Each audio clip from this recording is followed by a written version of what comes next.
네, 여러분 만나 뵈서 반갑습니다. 제가 이렇게 언뜻 보니 10시 예배에 참석했던 분들 중에 몇 분의 얼굴도 보입니다.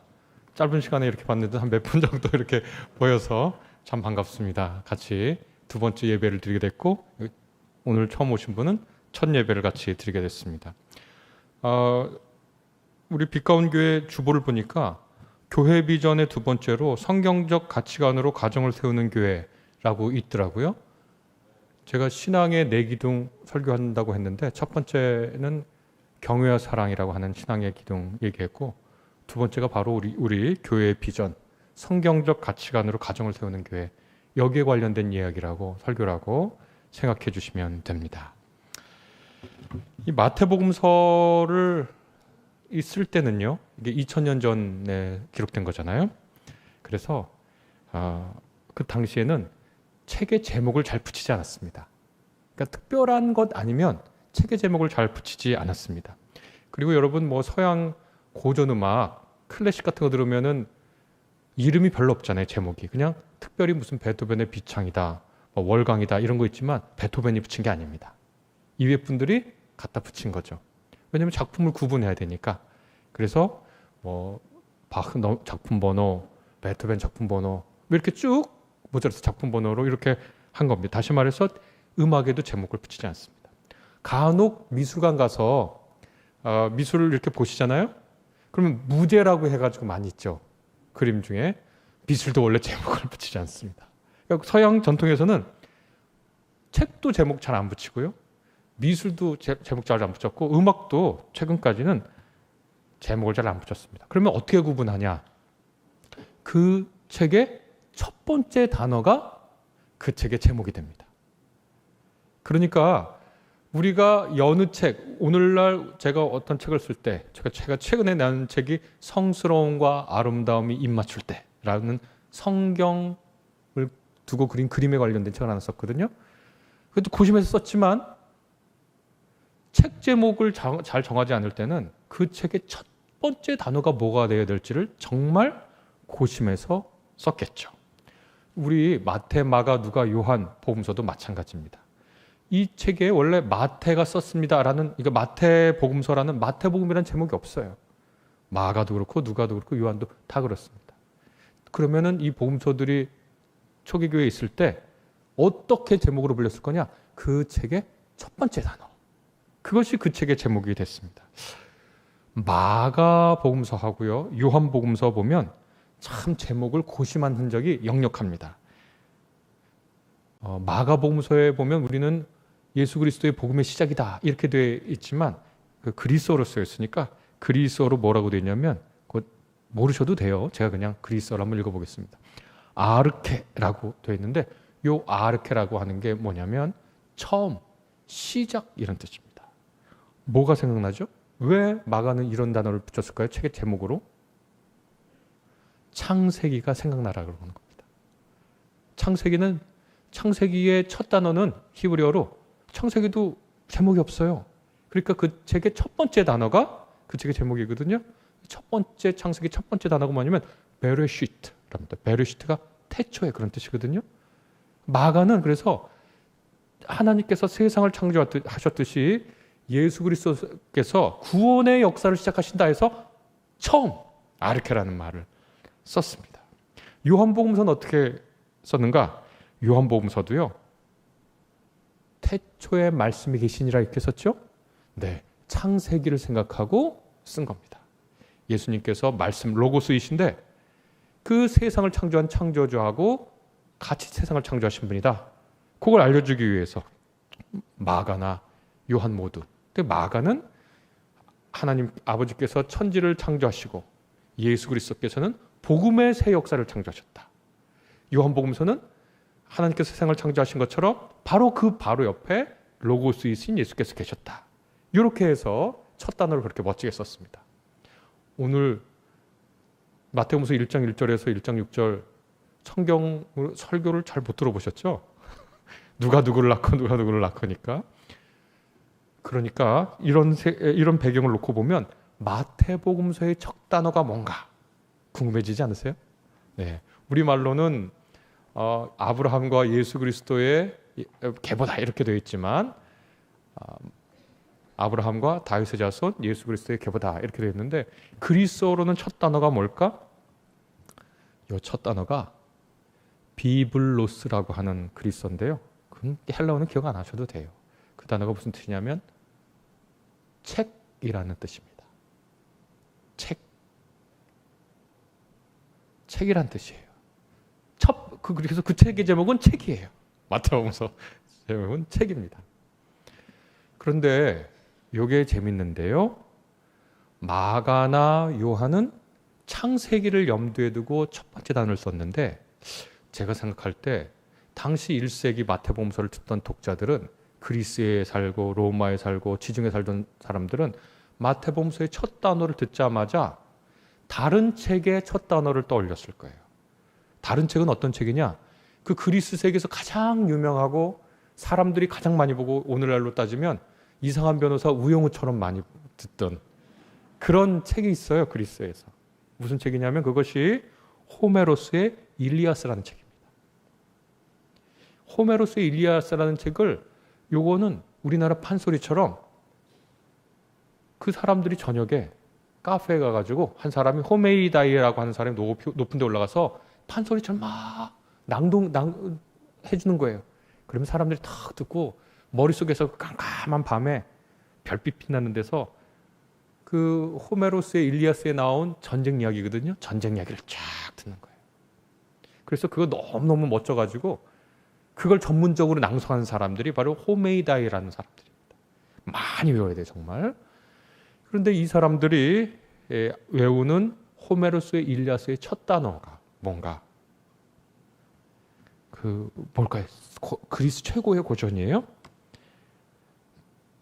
분노입니다. 그래서 첫 구절을 제가 번역해서 읽으면 아킬레우스의 분노를 노래하소서 여신이여 이렇게 시작합니다. 아킬레우스라는 사람은 트로이 전쟁 우리 많이 들어봤죠? 트로이 전쟁의 그 영웅이에요. 그러니까 이 호메로스의 일리아스가 그리스 세계에서 가장 유명한 책이고 많은 사람들이 든 책인데 맨 첫 단어가 뭐냐면 분노예요. 분노를 노래하라 이렇게 되어 있습니다. 실제로 호메로스의 일리아스를 읽어보면 아킬레우스라고 하는 사람의 분노가 바뀐 것에 따라서 스토리가 달라져요. 그리스 세계에 살던 사람들은 맨날 밤에 저녁 먹고 가서 오늘 뭐 할래? 그러면 야, 저번에는 트로이 전쟁 1차 전쟁 얘기만 했잖아. 2차 전쟁 얘기 오늘 하거든. 들으러 가자. 연속극 보트를 가는 가서 들어요. 그런데 그거의 첫 단어가 뭐냐면 분노를 노래하는 거예요. 그러면 로마 제국, 당시엔 로마 제국이 다 다스리고 있었으니까 마태복음서 쓰일 때 로마 제국에서 제일 유명한 책은 뭐냐? 그것은 베르길리우스라고 하는 사람이 쓴 아이네이스라고 하는 책입니다. 이 책은 트로이 전쟁이 끝난 후에 아이네이스가 귀환하는 얘기입니다. 고향으로 귀환하는 얘기인데 그럼 요것도 아주 재밌어가지고 사람들이 호메로스의 일리아스가 더 재밌냐, 베르길리우스의 아이네이스가 더 재밌냐 이렇게 서로 경쟁할 정도 얘기인데요. 그럼 이 책의 첫 단어는 뭐냐? 라틴어로 아르마라고 하는데요. 아르마, 무기라는 뜻입니다. 무기. 그래서 첫 번째 문장을 제가 번역하면 나는 무기와 사나이를 노래하노라 이렇게 되어 있습니다. 이 배경에서 마태복음서가 들렸을 거예요. 그리스 최고 고전은 분노를 얘기하고 라틴의 최고 고전은 무기를 얘기합니다. 둘 다 전쟁 이야기예요. 전쟁 이야기고 둘 다 사나이라고 하는 영웅이 등장해서 무기를 들고 싸워요. 왜 싸우냐? 승리를 위해 싸우죠. 승리해서 뭐 하려고? 거기에 등장하는 영웅들이 궁극적으로 얻고 싶어하는 게 뭔데요? 명예입니다. 이 아킬레우스라는 사람이 이 트로이 전쟁에 참여할 수도 있고 안 할 수도 있어요. 그런데 그 아킬레우스라고 하는 사람의 엄마가 여신인데 아킬레우스한테 얘기해 줍니다. 자기 아들이니까. 너한테는 두 가지 선택지가 있다. 하나는 여기 그냥 사는 거야. 그러면 너는 장수할 거고 그 다음에 가족들이랑 행복하게 살 거고 그렇게 편안한 삶을 산다? 그런데 트로이 전쟁 가잖아? 그러면 너는 그 전쟁에 끝나기 전에 너는 죽어. 대신 너의 이름은 오래오래 남겨. 이 두 선택지를 알려주고 너도 다 큰 어른이니까 내 아들이지만 선택해라 했을 때 아킬레우스는 명예를 선택합니다. 자기 잊혀지는 것이 아니라 빨리 죽더라도 그냥 이름을 남기겠다고. 아이네스도 아까 얘기했처럼 사나이와 무기를 노래하는 거예요. 그런데 마태는 이렇게, 마태가 시리아에서 쓰였거든요. 시리아? 다마스쿠스 안디옥 있는 데서. 거기서 제일 유명한 게 그런 거예요. 근데 마태는 그런 상황에서, 왜냐하면 시리아 안디옥에는 로마 황제를 신처럼 섬기는 그 신전이 있고요. 큰 그 조상이 있고, 그런데 거기서 마태가 첫 번째 단어를 하나님의 영감 속에 고릅니다.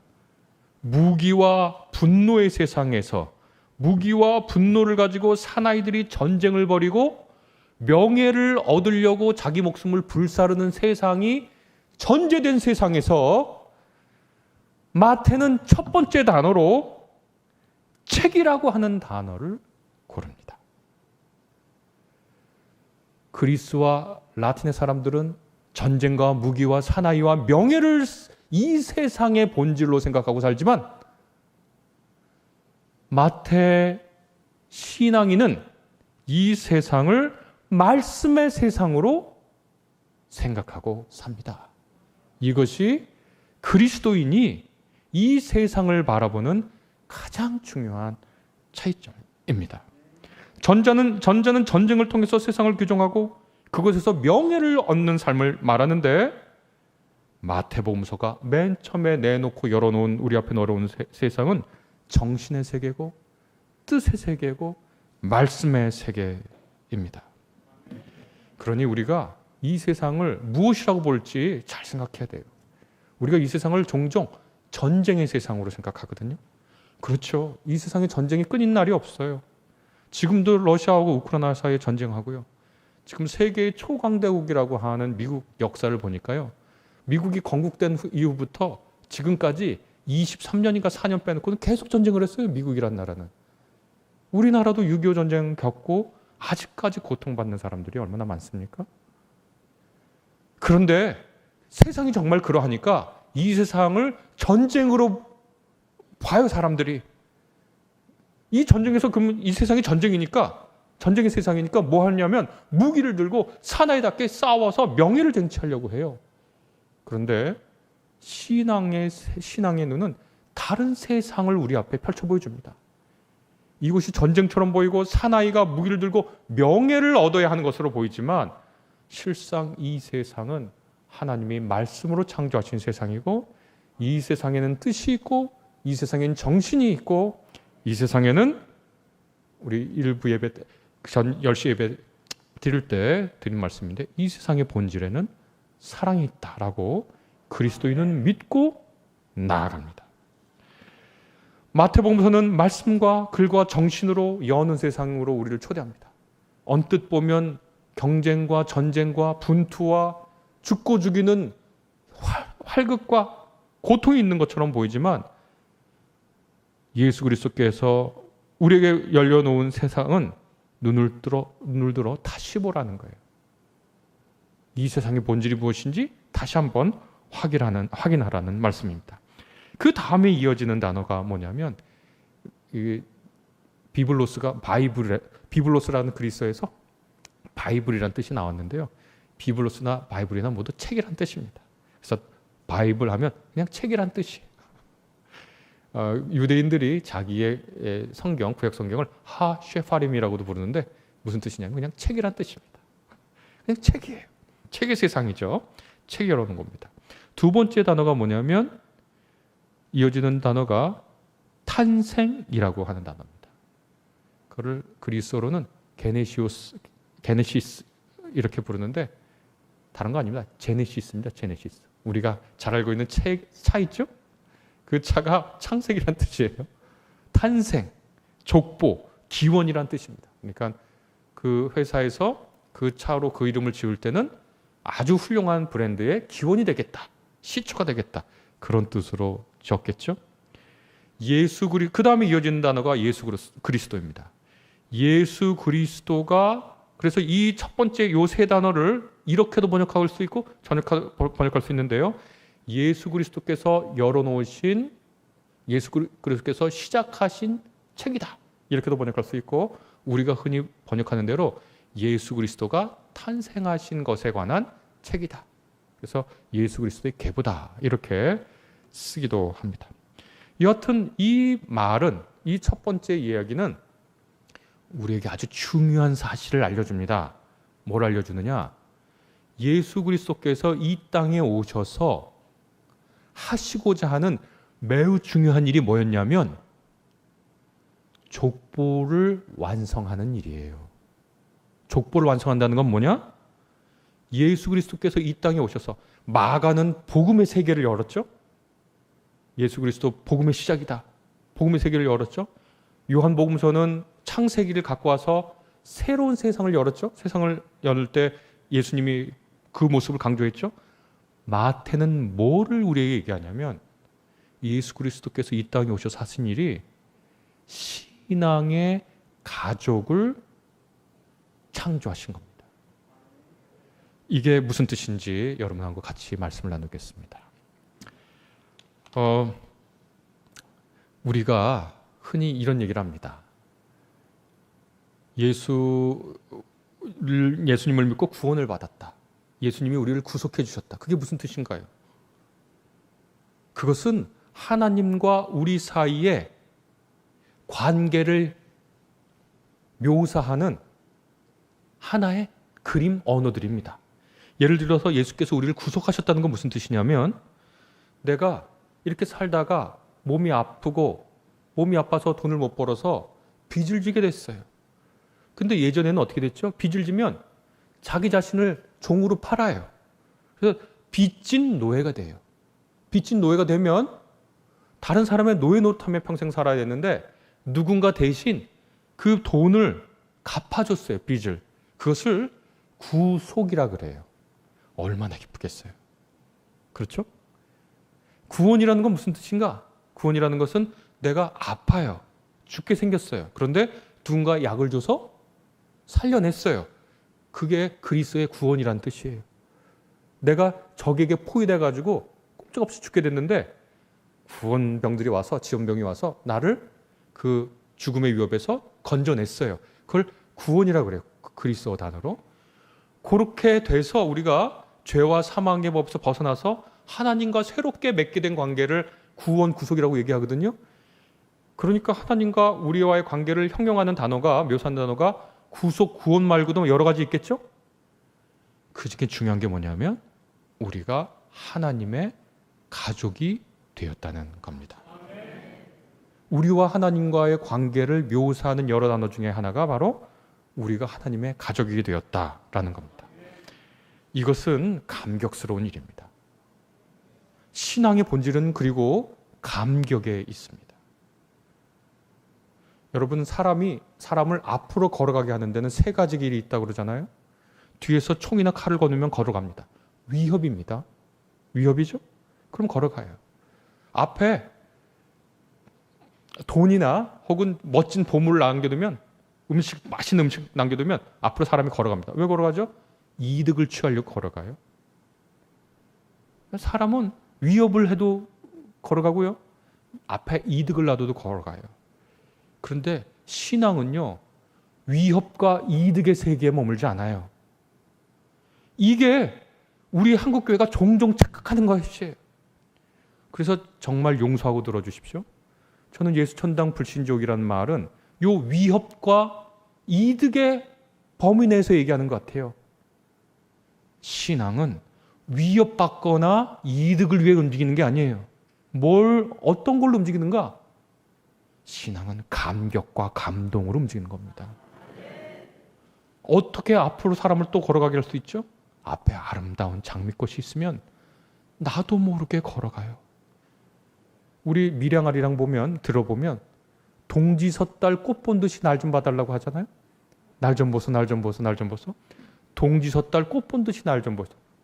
동지섣달은 한 해 가장 추운 날을 얘기하잖아요. 그때 저기 보니까 꽃이 피었어요. 그걸 가서 보는 게 나한테 위협으로 걸어갑니까? 아닙니다. 나에게 이익을 줘서 걸어갑니까? 아닙니다. 동지섣달 핀 꽃을 보고 감격해서 걸어갑니다. 신앙은 감격해서 걸어가는 것이지 우리에게 이득과 손해 차원에 머물지 않습니다. 물론 우리의 신앙은 우리에게 이득을 줘요. 그리고 우리가 신앙을 갖지 않으면 어떤 불리함을 당할 수 있습니다. 그러나 신앙의 근간에는 감동이 있죠. 감격이 있죠. 하나님의 가족이라고 하는 말은 당시 사는 1세기에 이 말씀을 듣는 사람들에게 감격과 감동을 주는 말입니다. 왜냐하면 다 못난이 찌지로 살았거든요. 오늘날에는 중산층이 있다 그러지만 예전에는 이렇게 피라미드형이면 후진 사회고 이렇게 항아리형이면 잘 사는 선진 사회라고 그러는데 옛날 사회는 이렇게 됐습니다. 90%가 절대 빈곤층이에요. 그런 사회에서 다 인간이 태어나면 대부분의 사람들 다 못난이 아무것도 아닌 것들 그냥 이름 없이 쓰러져 가는 것들로 그렇게 스스로 생각했고 그렇게 부르고 살았습니다. 그때 예수께서 우리에게 어떤 것을 허락하셨냐? 무엇을 주셨냐? 너희는 하나님의 가족으로 부름을 받았다라는 겁니다. 너무 중요한 얘기는 우리가 라틴어를 몰라도 외워둬야 됩니다. 이것을 라틴어로 하도 중요해서 신학자들이 이것을 파밀리아 데이라고 불렀습니다. 하나님의 가족. 파밀리아, 패밀리 비슷하죠? 파밀리아 데이, 하나님의 가족이라고 불렀습니다. 이 얘기가 히브리서에 나오는데 히브리서에 이렇게 되어 있습니다. 하나님께서는 만물을 창조하시고 2장 10절부터입니다. 만물을 보존하신 분이십니다. 그러므로 하나님께서 많은 자녀를 영광에 이끌어 들이실 때에 그들의 구원의 창시자를 고난으로서 완전하게 하신다는 것은 당연한 일입니다. 그 다음에 여러분 잘 들어보세요. 거룩하게 하시는 분과 예수 그리스도, 거룩하게 되는 사람들, 우리 모두 한 분이신 아버지께 속합니다. 그러함으로 예수께서는 그들을 형제 자매라고 부르시기를 부끄러워하지 않으셨습니다. 저는 이 말씀을 준비하면서 이 구절을 다시 생각하고 너무 감격스러웠습니다. 우리가 살다 보면 우리 집안에 꼭 우리 집 가족 아니었으면 하는 부끄러운 사람들 하나씩 있죠. 그런데 예수께서 우리한테 뭐라고 하시냐면 그들을 형제 자매로 부르시기를 부끄러워하지 않으셨습니다. 파밀리아 데이, 곧 하나님의 가족은요, 당시 로마 제국에서 딱 하나의 가족만을 지칭합니다. 로마 황제의 가족만 그렇게 지칭합니다. 근데 우리를 향해서 하나님과 이제 가족의 정과 가족의 권리와 가족의 능력을 함께 나눌 수 있는 존재로 우리를 부르십니다. 그분의 가족으로 우리를 초청하시고 우리가 그분의 가족이 돼서 그분의 능력과 그분의 덕과 그분의 기쁨을 같이 누리라, 가족으로서 누리라고 우리에게 말씀해 주십니다. 그래서요, 이것을 이제 설명하기가 요즘 좀 쉬워졌습니다. 요즘은 반려견, 반려묘들을 키우죠. 이제는 애완묘라고 하면 아우 저분 좀 이상해. 그렇게 아주 강아지나 고양이를 가족처럼 키우잖아요. 저도 불가피하고 어쩔 수 없이 자취하던 딸이 고양이를 이 방에서 데려오고 다시 들어오는 바람에 어쩔 수 없이 고양이를 키우고 있습니다. 그런데 저는 사실 막 부르잖아요. 어떻게 부르냐? 뭐 가족 언어로 불러요. 예전에는 우리가 어렸을 때 우리 강아지, 고양이 키워도 가족 언어로 개하고 고양이를 부르지 않았어요. 생각해 보세요. 가족 언어를 개를 불렀습니까?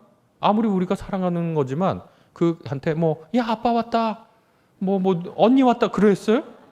안 그랬어요. 안 그랬는데 지금 그렇게 부르잖아요. 그렇게 부르면서 어떻게 됐죠? 예전에는 개를 인간이 먹다 남은 걸 줬는데 이제는 개 사료를 유기동으로 사요. 이게 굉장히 제가 지금 비유해서 얘기했는데 굉장히 중요한 겁니다. 가족 언어를 사용하는 순간 얘는 이제 더 이상 미물이 아니에요. 우리 가족이 됐어요. 그래서 우리 가족이 자면 걔도 자야 되고, 내가 뭐 장난감을 사면 고양이 장난감도 사줘야 되고, 고양이는 뭐 고양이 키우는 사람들은 집사가 돼서 자기 보고 집사라 그러면서 고양이를 받들어요. 그래서 어떤 분이 하도 화가 나서 뭐라 그러냐면, 아니 예수 믿는다 하는 사람들이 하나님한테는 하나님 나한테 이럴 수 있어요? 그렇게 항의하면서 고양이한테 집사가 됐다고. 그러잖아요. 고양이는 하는 데는 다 하자고. 제가 조금 죄송합니다. 하나님의 가족이 됐다는 게 뭘 의미하는지를 제가 설명해 드릴 겁니다. 저한테도 자꾸 가족 언어를 쓰려고 그러는 거예요. 그 고양이에 대해서. 그렇게 쓰지 말라고, 나는 아직 준비가 안 됐다고. 그럼 뭐라고 부르면 좋겠냐요? 저한테. 뭐라고 불러주면 좋겠냐 그래서 생각하다가 주인 어른이라고 불러라. 그 고양이에 대해서 전 주인 어른, 제초는 주인 마님 이렇게 되겠죠. 왜 제가 그렇게 했을까요? 저는 사실 아직 고양이가 저의 가족 언어로 들어오는 게 자연스럽지 않아요. 고양이하고 나랑 가족의 언어로 엮이는 게 좀 낯설어요, 아직. 제가 뭐 그렇다고 뭐 학대하진 않아요, 고양이를 당연히. 그런데 하나님께서, 예수 그리스도께서 뭐라고 말씀하셨어요? 내가 그들을 형제자매라고 부르는 거 부끄러워하지 않는다고. 너무 감격스러운 말씀이죠. 우리를 형제자매로 부르는 거 부끄러워하지 않는다고. 그리고 히브리서 11장 16절에 그거를 히브리서 기자가 한 번 더 얘기합니다. 이렇게 얘기합니다. 그들은 더 좋은 곳을 동경하고 있었던 것입니다. 그것은 곧 하늘의 고향입니다. 그래서 들어보세요. 하나님께서는 그들의 하나님이라고 불리는 것을 부끄러워하지 않으시고 그들을 위하여 한 도시를 마련해 주셨습니다. 예수께서 우리를 형제자매로 부르는 것을 부끄러워하지 않으시고, 하나님께서 우리를, 우리처럼 못난 이들이 우리 하나님이라고 부를 때 부끄러워하지 않으신다는 거예요.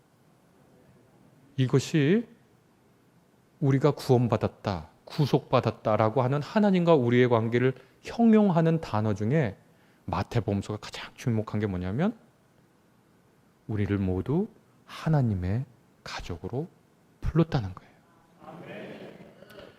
이 하나님의 가족에 어떻게 들어가는가? 이 하나님의 가족이 어떻게 들어가는가? 혈통으로 우리 못 들어가죠? 우린 유대인이 아니잖아요. 우리 조상이 다윗도 아니고 아브라함도 아니에요. 아무 상관없어요. 그러면 우리 이 가족에 못 들어가잖아요. 그런데 17절, 18절 보면 들어갈 수 있어요. 어떻게 들어가느냐? 예수님은 마리아에게서 났지만 요셉하고 육의 관계가 아니에요. 예수님의 가족에 참여하는 것, 하나님의 가족에 참여하는 것은 혈통으로 되는 것이 아니라, 요셉이 믿음으로 마리아를 자기 아내로 받아들였던 그 믿음으로 하나님의 가족에 참여하는구나. 우리가 믿음으로 하나님의 가족에 참여합니다. 두 번째, 이 족보가 말이죠.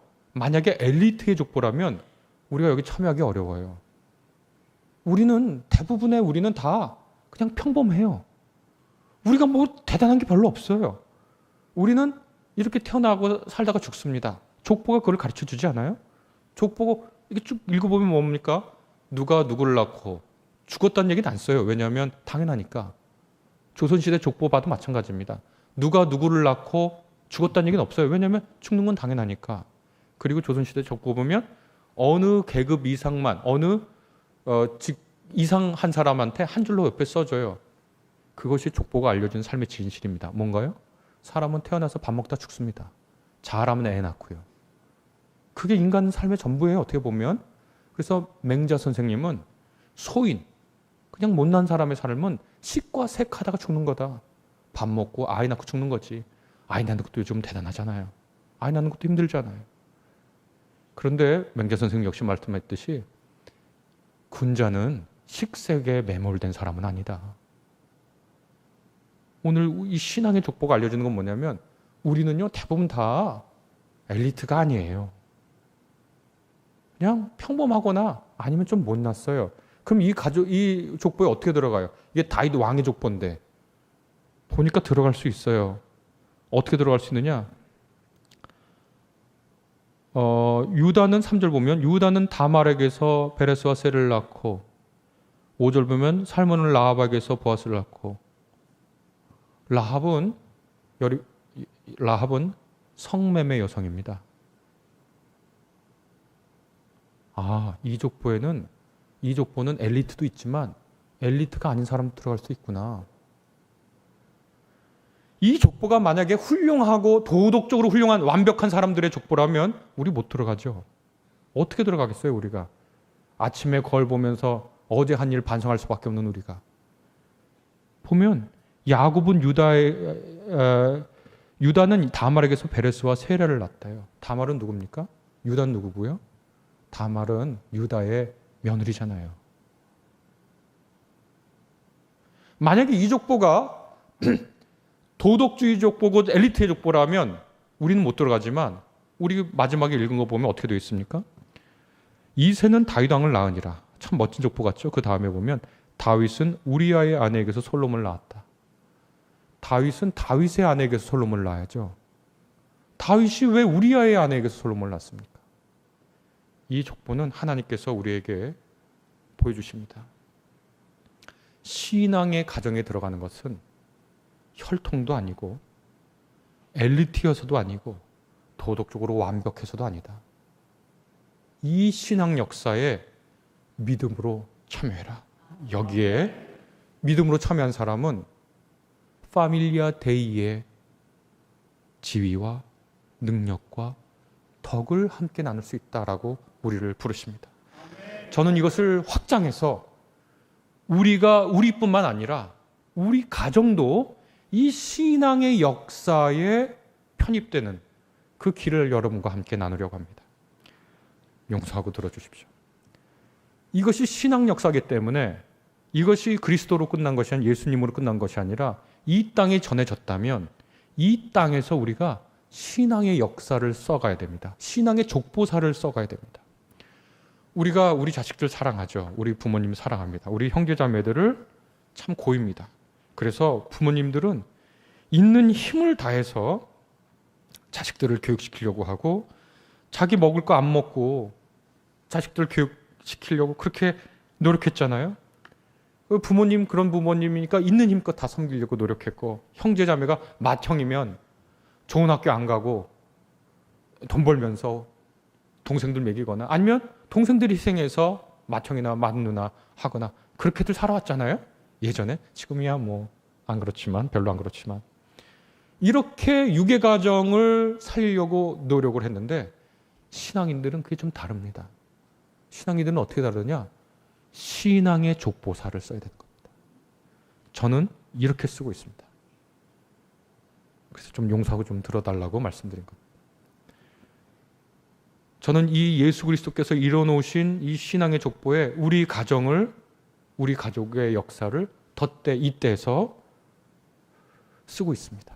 이렇게 씁니다. 제가 제 자식들에게 해주는 말입니다. 제가 제 자식들에게 이렇게 얘기합니다. 너희 고조부는 평양에서 계셨는데 고조모랑 결혼하려고 할 때 그 고조모의 아버지 되시는 분이 예수 믿어야 딸 준다 그래서 예수 믿고 결혼했다? 1875년생이십니다. 그 아들의 고조부가. 그래서 우리 집안은 신앙 가정이 되었어. 근데 고조부께서는 이 신앙을 가지고 열심히 일하셔서 교회를 세우시고 당시 영수가 되셨어요. 영수라는 것은 요즘 장로직 있기 전에 영수라고 하는 교회 지도자가 있습니다. 영수가 되셨어. 그래서 우리 집안의 신앙 역사는 신앙 안에서 성실하게 자립하는 거야. 너희 증조부는 우리나라에서 거의 1, 2세대 1903년생이신데 의사가 됐어. 양이. 너희 할아버지의, 너희 증조부의 조남은 피자 득자야. 피터, 베드로라는 뜻입니다. 베드로인데 증조부가 그거 감당하기 어려우셨는지 병원 이름을 편암, 그러니까 바위가 아니고 쪼개진 바위라는 이름을 짓고 평양에서 개원 안 하고 저 노동자들이 고생하는 함흥에 가서 병원 여셨다. 그래서 우리 집안은 신앙 안에서 자립해서 섬기는 거야. 너의 할아버지는 6.25 맞아서 평양에 있다가 강제로 인민군으로 끌려 나오셨다. 도망치고 싶어도 어쩔 수 없었어. 그런데 퇴각하다가 물 들어갔는데 하나님이 할아버지에게 위해 속삭여 주셨어. 여기서 빨리 도망가라고. 실제 그렇습니다. 그래서 빨리 도망을 쳤대요. 근데 그 퇴각하던 그 인민군 부대가 전부 다 죽고 딱 한 사람만 살아남아서 거제도 포로 수용소에서 둘이 만난 거예요. 어떻게 동무는 어디 갔었냐? 얼버무리고 있는데 우리 부대 다 죽고 나 혼자 살았다. 당신 어떻게 살았냐? 어디 갔었냐? 하나님은 너를 보호해 주죠. 이제 제 얘기잖아요. 그건 네가 써. 그건 네가 써야 돼. 내 인생을 정리하는 건 너야. 고조부의 삶에서 거둔 신앙의 역사, 증조부의 신앙에 거둔 신앙의 고갱이, 할아버지의 삶에서 나타났던 하나님의 역사, 이것이 우리 집안의 신앙 역사야. 내 이야기는 모르겠어. 네가 그걸 써줘야 돼. 이렇게 신앙의 가정을 이끌고 있습니다. 이 신앙의 역사를 이끌고 있으면 제가 그러면 저희 아버지를 막 존경하느냐? 저희 아버지는 지금 93세신데 아직 살아계시죠? 내일이 생신이시거든요. 그럼 제가 제 아버지를 존경하느냐? 좀 충격받지 마세요. 저는 저희 아버지를 존경하지 않습니다. 제가 나쁜 불효자냐? 그거 아닙니다. 저는 저희 아버지를 존중합니다. 그건 무슨 뜻이냐? 우리가 부모님 존경하려면 어려울 때가 많아요. 그런데 부모로서 존중할 수는 있어요. 그리고 우리가 못할 수 있어요. 어떤 아버지 보고 그렇다고 저희 아버지가 막 이상하고 그런 분은 아니지만 우리 아버지를 특별하게 존경해야 될지는 모르겠어요. 그런데 우리 아버지의 삶에서 나타난 하나님의 역사는 우리가 똑똑히 목도하겠어요. 그러면 그것이 우리 집의 가문이 되는 거예요. 신앙 역사가 되는 거예요.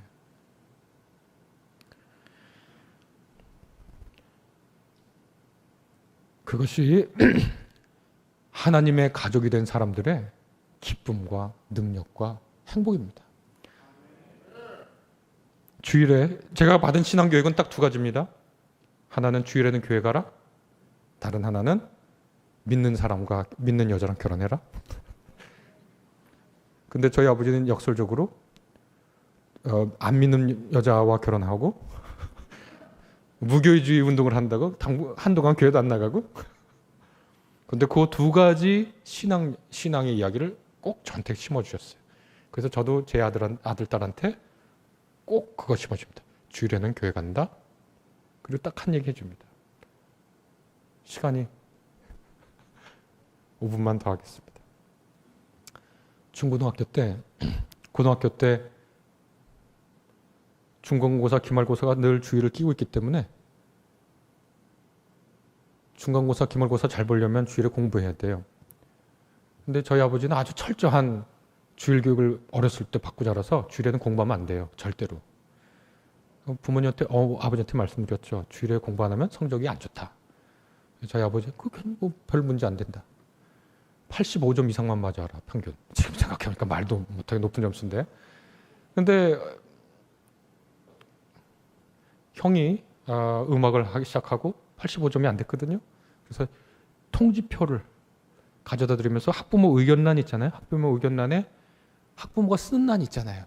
거기 갖다 드렸더니 아버지께서 사자성어 3개를 쓰셨어요. 첫 번째 뭐냐면 별무신통. 별로 신통한 게 없다는 거예요. 별무신통. 두 번째 뭐라고 썼냐면 부전자전. 그래서 나 닮아서 공부를 못한다는 거예요. 세 번째는 뭐라고 쓰셨냐면 속수무책 이렇게 썼습니다. 소용없다. 어떻게든 뭐 선생님 너무 신경 쓰지 말아라. 어차피 공부 못하면 안 된다. 왜 그렇게 했죠? 주일에는 주일로 지켜야 되니까. 그리고 나서 공부 못한다고? 뭐 저는 그래도 85점 넘었거든요. 그럼 어떡하겠어? 뭐 못하는 거지. 그런데 신앙의 유산은 너무나 확실히 전해졌습니다. 예수 그리스도가 이 땅에 오셔서 하나님과 우리의 관계를 파밀리아 데이로 열어두시고 너희들이 엘리트가 아니어도 괜찮다. 너희들이 혈통이 아니어도 괜찮다. 너희들이 도덕적으로 다 잘나서 너희들을 부르는 것이 아니다. 믿음으로 이곳으로 와라.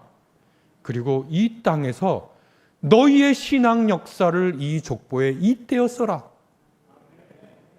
저는 이 빛가운 교회 성도님들이 여러분의 신앙 역사를 이 땅에서 예수님의 족보에 잇대어 쓰게 되시기를 주님의 이름으로 간절히 축복합니다.